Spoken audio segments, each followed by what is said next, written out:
It was April 3rd, 2023, the last time we had this collection available. So I am thrilled to be the one that gets to talk about it tonight. Let's take a peek. It is a collection. They call it a year-date collection. One coin from every year of production of our beloved Buffalo nickel. Now, the Buffalo nickel was made from the year 1913 all the way through 1938. There were 3 years they did not make a coin. That was 22, 32, and 33. But they also had a mix-up on year 1, and we showed you that a second ago. We'll go back to it. And then for the Westward Journey program in 2005, they brought back the Buffalo nickel one more time, and we just threw those in as just bonus coins here tonight.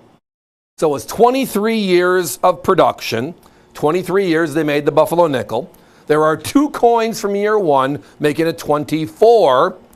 And then we added in the 2005s for 25 and 26. So it is inclusive all the way across the board. Now, for those that know the Buffalo nickel set, you know that the key is going to be the Type 1 and Type 2 from 1913.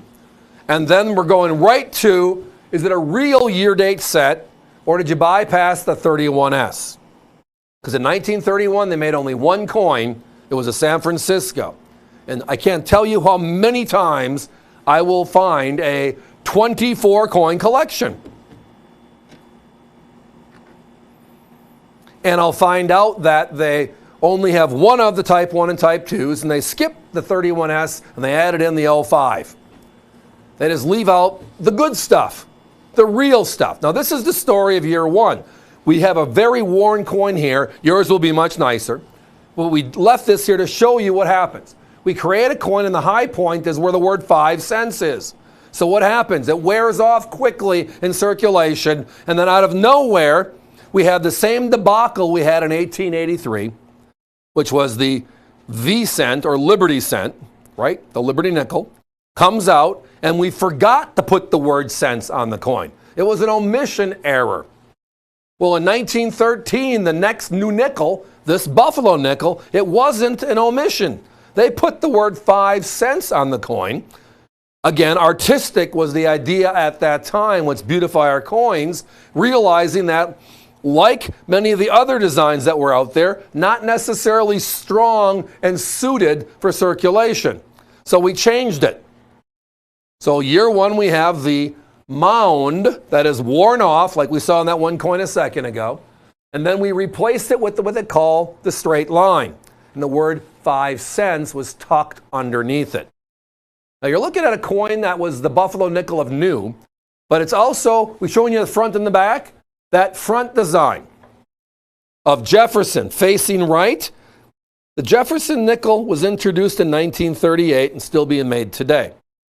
He is facing left or he is facing forward, except for 6 months when they made the Buffalo nickel in 2005, where they made a front or an obverse design change as well.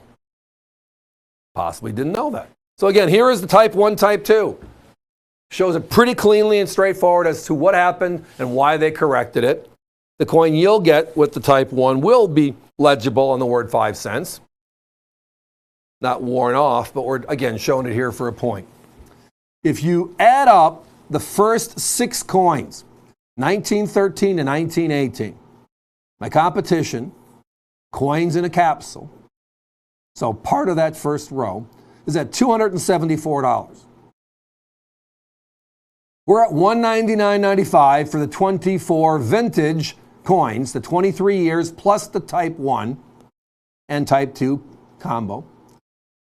So 23 years plus 1, plus the 2 bonus coins at the end. If you want a complete set, as I said, the Holy Grail is at 31S, where the rest of the coins are $15 to $25 a coin on average. We're looking at the 31S at $50+ by itself. If you take the Type 1 and the Type 2, 56 and 46, which means you're over 100, then you add the 31S in at 50+.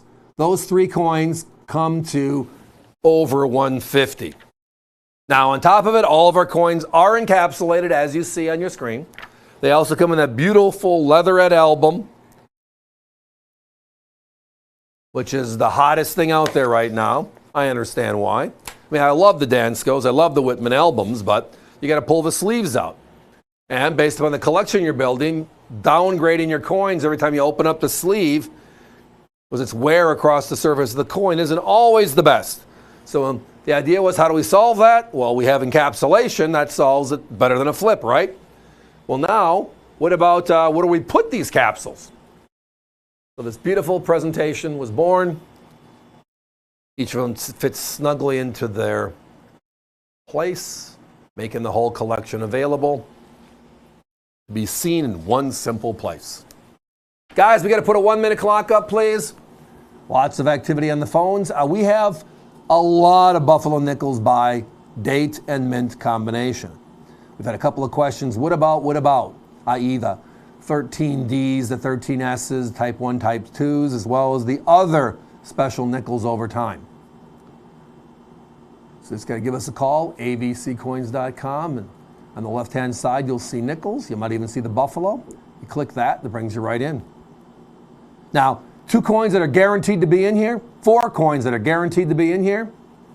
Type 1, type 2, as you're seeing right there. First year of issue, the reason why they changed.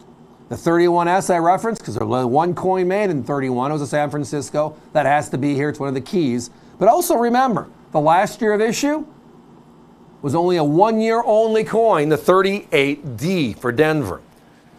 The reason why is because we started the Jefferson nickel the same year, and the Jefferson had a P, a D, and an S.